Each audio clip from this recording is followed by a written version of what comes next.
என்னது பையா அது? இது கோதுமை பரோட்டா, பியூர் கோதுமை பரோட்டா. கோதுமை பரோட்டா வெறும் கோதுமையிலே ரெடி பண்ணுறதா? ஆமாம், இதில் கோதுமை தான். பியூர் தான். பியூர். ஒரு செட்டு எவ்வளோ பையா அது? ஒரு செட்டு இது 50 ரூபா. 50 ரூபா. Okay okay.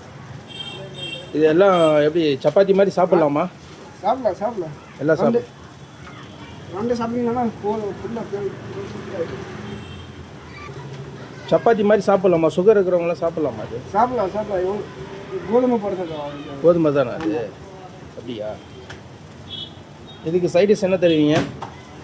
இதுக்கு வெஜ் குருமா இருக்குது, சிக்கன் சேர்வா இருக்குது, சன்னா மசாலா இருக்குது. அப்படியா? ஆமாம். சரி ஓகே.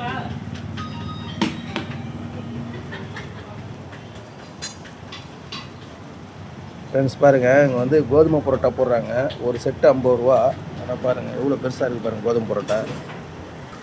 பாருங்கள், ஒரு நாள் 2 பீஸ் சாப்பிட்டா போதும், வயிறு நல்லா ஃபுல்லாகிடும்.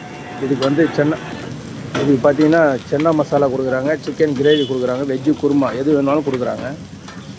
ஆமாம், சன்னா மசாலா, வெஜ் குருமா, சிக்கன் சேர்வா. Okay okay.